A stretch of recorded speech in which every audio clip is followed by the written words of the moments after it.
Love is misunderstood. And if love is misunderstood,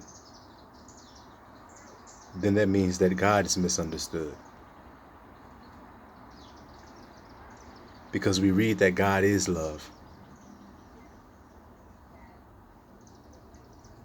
So if God is love and you don't understand love, then obviously you don't understand God. If you can't comprehend love, then you can't comprehend God. If you don't believe in the power of love, then you don't believe in the power of God.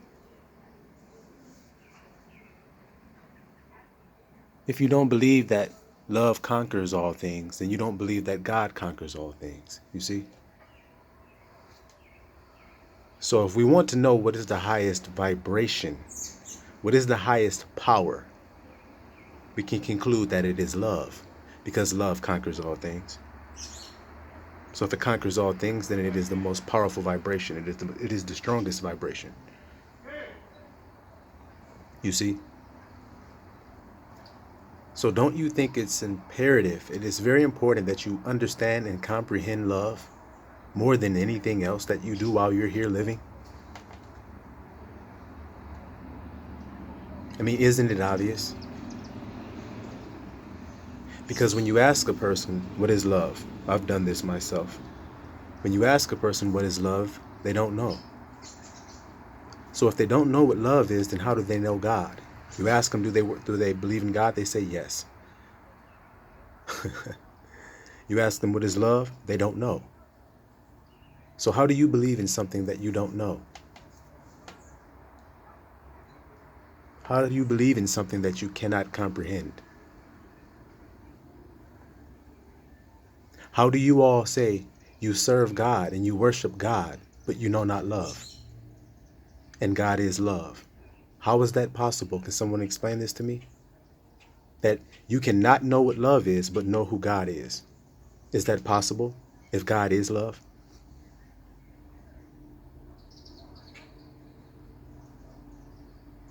See why you should be a scholar of love and not the things of this world? And you see that when you worship the true God, you don't have an idol. You can't. Because someone bring love to me right now so that I can bow before it. Him or her. You see?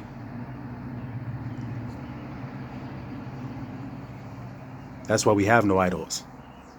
Because love is a force. It's within. It can only be found within. Love, that is. You can search until, to the end of time, searching for love. You'll never find it unless you look within yourself.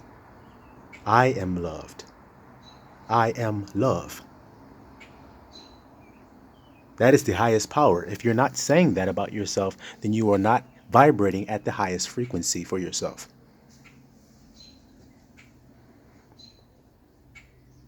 You are subjecting yourself to a lower vibration if you reject love.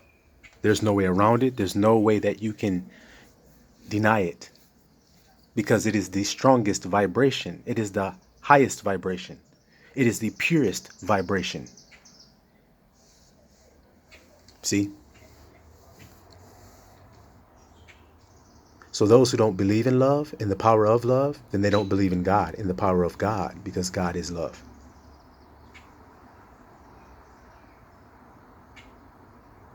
You see? You honor me with your lips, but your hearts are far from me. Love comes from the heart. See? Your hearts are far from me. Love. You honor me with your lips. How many people are in relationships right now and we're told that they were loved and they were not loved, but they were told it? Music Soul Child has a song called Love. So many people use your name in vain. He understood it. Y'all sing the song, but do you understand what he's saying? Do you understand the message? You might want to listen to that song again and listen to the lyrics. Because God is love. And God says, don't use my name in vain. And we all use it in lies because we don't know it's love. We don't know what it is. I told you, I asked many, many people on my journey, what is love? They are stumped. They have their own answer. And some have debated me that it's okay for us to have our own idea of what love is. So does that work with everything else in life? If we can do that with love, according to this person's argument, which is we can all come to our own conclusion of what love is, then can we come to our own conclusion of what everything else is? So this thing here is called a tree. I don't want to call it a tree. I want to call it a bra. Okay?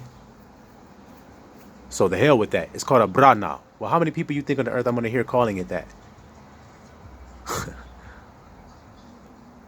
Only me. But see, love is not that way. It is universally understood. It cannot be denied because when you read the true definition of what love is, you can't deny it. You can't deny that that's what it says. And that's what it is when you read it. That love is kind, love is patient, love is long-suffering. Love hopes all things, believes all things. It vaunted not up. It's not puffed up. It seeks not his own. It does not rejoice in wickedness, but it rejoices in the truth. You see? You see?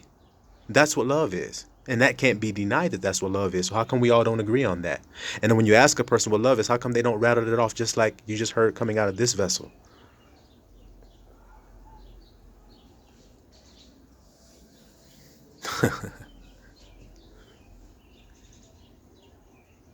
You see? And I'm being told not to read that. That book that tells me that, Corinthians, don't read that. I have people that either say don't read the Bible, and I have other people that say don't read the New Testament, which is where that's found, in the Bible and in the New Testament. Well, I think I'm going to stick to what I've been doing because that's where I found the answer. That's where I found God. See? Wow, he was love all along. And then when I read the definition, I said, well, he has been all of these things. So let me try to be that in my life. Then that'll make me one with him. It can't be denied. So when we say that there's only one way to the Father, and there's a man who came to show us that way, it was the man who gave himself up. Because greater love hath no man than that a man give up his life for his friends, which is what he did. Yahusha is his name. He who saves. And somebody asked me, what's his name? I said, he who saves. That's who he is. That's his name. He who saves. Because he showed us the way. And what is the way? Love. So he embodied love. Of course. He sacrificed himself, did he not? Great compassion. I call him he who saves, the compassionate one. And he showed us what love was. And so I said, well, let me try it. Let me test this thing if I be kind. Instead of reacting with anger, I'm going to react with kindness. Like I used to do. I used to get angry. I used to defend myself ferociously. Then I learned, wait a minute, I don't have to defend myself. Abba Yah is my high tower. I'll rest in his love. So I'll be kind this time. I'll be patient. I won't react quickly this time like I used to when I got angry. Now I'll just be patient and I'll wait. You understand? Don't you see it? And when you do that, you become one with God. You see? Through love. Through he who saves. Love. You see?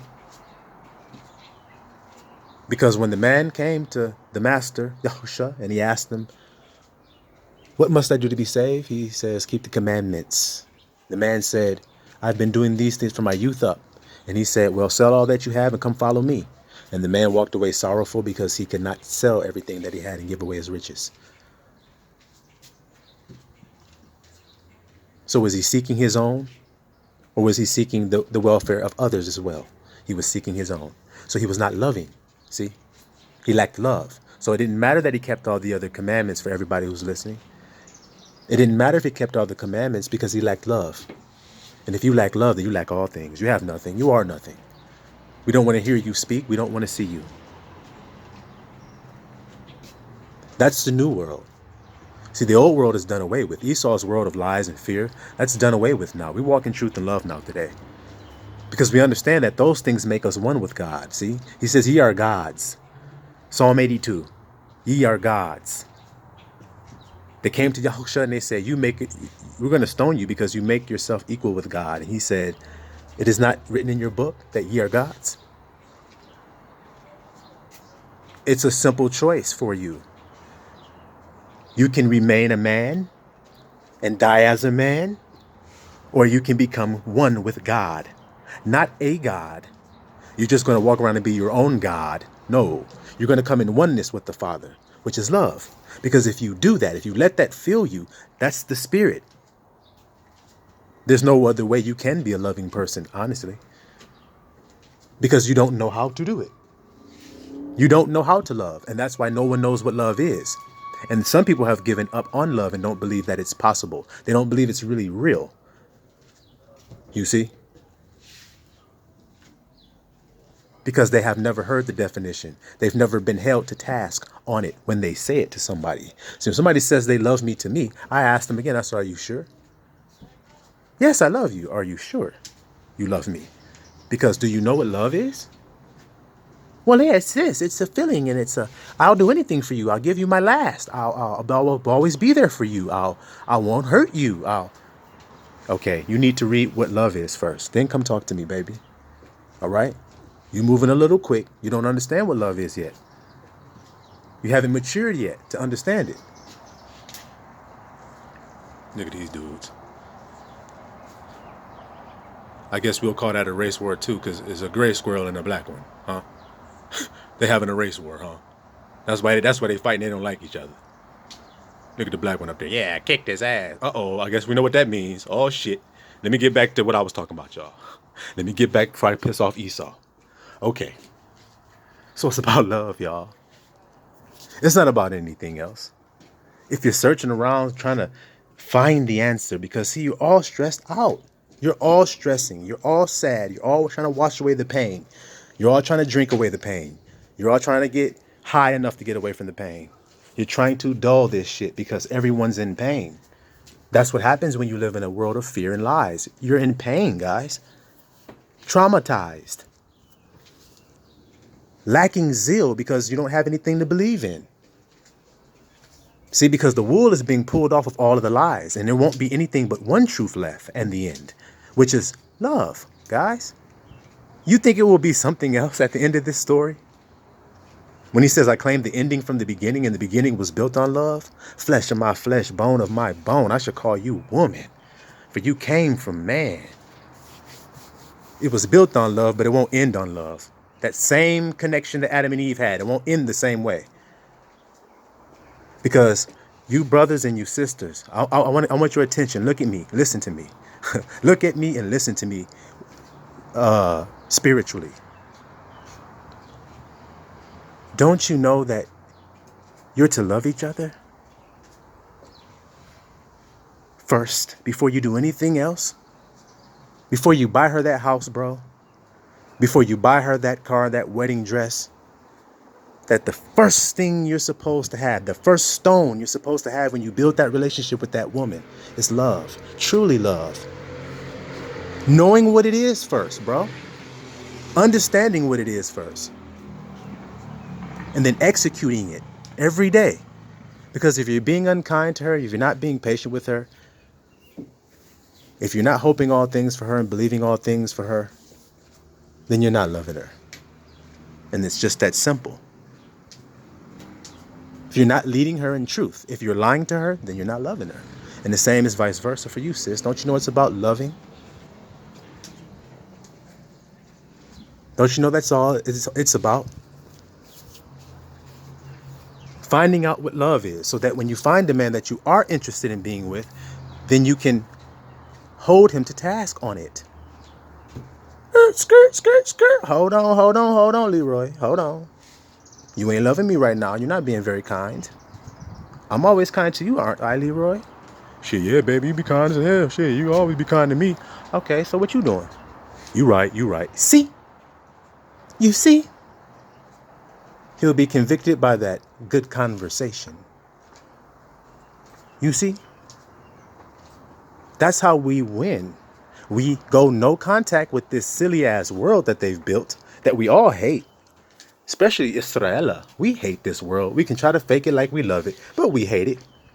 Because there's no joy to be had in it. No lasting, everlasting joy. See, we want everlasting joy. We want our joy to be made full. Has your joy been made full in this life? Israel? Let me say it in plain terms. Niggas? Has your joy been made full in this world? Or are you still searching for something to fill that void of self-love that's missing? You don't need anything else once you got that. I am love. Because when Abba's saying it, what do you think he's saying? There's only one Abba Yah. There's only one God. So when he says it, what do you think he says? I am love. See? He don't have to look anywhere else for it. He is the source of it. And I told you, if you come into oneness with God, what does that mean for you? You become a source of love. See, a spring of love can flow out of you now because you know what it is. And you can give it to yourself first. And once you do that, it'll spring over out of you and bubble out onto other people. It has no choice. You see that? You see how easy that is to understand? It's not hard. It's not wickedness. It's not struggling to try to get it. It's so crystal clear and easy and pure. White as snow. Dang, man, I have a child. I want that child just to make that child into something. I didn't have that child just off love, just off the strength of love. That was it. Nothing else. Come on, guys. Come on. It wasn't off the strength of love when you laid with that woman and y'all made love and she conceived and was pregnant and you watched her go through this pregnancy and grow and the child comes out. It's not about love. It's about, I'm going to make you into a football player. I'm going to make you successful. I'm going to be hard as hell on you. I'm going to be strict as fuck and never let you be free and be who you are. I want to make you into something. That's all we think about? Not loving? Just off the strength of the person exists. From a miracle of me and you having sex, girl. Look what came. This little guy. Look at him. He cold as hell, ain't he? Look. He got your eyes, my lips, your nose, my hair. This is amazing. I'm so on that for the next 10 years. I don't know when I'll ever be mad at the boy because I would just be looking at him for the next 10 years at least before I snap out of it and say, okay, wait, I gotta guide you. What am I doing? I gotta teach you. I'm too busy looking at you, man. Amazed. I love your mama. And we made you? Oh my gosh. By making love? Wait a minute. Wait a minute. I received the most beautiful gift, which is my child, from a woman that I love. And by making love to the woman that I love, and your guys are telling me it's not about love, ain't the highest vibration. Y'all niggas tripping. Y'all tripping. And what y'all get drunk off of then? Because I get drunk off love, man. I just do. It's an anointing oil that is poured upon my head every morning when I wake up and every night when I go to sleep. I am well. I am safe. I shall not lack, for Abba Yah is with me everywhere that I go. Who shall I fear? My Abba got me. He holding my hand. He's love. I don't have anything to fear. He's kind to me. Abba is long-suffering with me, so I don't have to fear if I make a mistake. He's long-suffering with me. I read Torah, and I thought, oh, he's a harsh taskmaster. But I came to the fullness of understanding, the spirit of the understanding, and found out he's long-suffering. Though the commandments were hard when we looked at Torah, we realized we failed and failed and failed and failed and failed and failed, and yet here we are still. So he must be long-suffering and merciful and full of loving kindness. He has to be. It must be so. You understand? So that's why we search after that high price, that pearl of high price, that pearl of great price. You all understand this? Because there's nothing greater than love. And if there is, then you guys put it in the comment section and we'll all look over it and chase after that thing. Y'all be blessed. Siloam Yisraelah.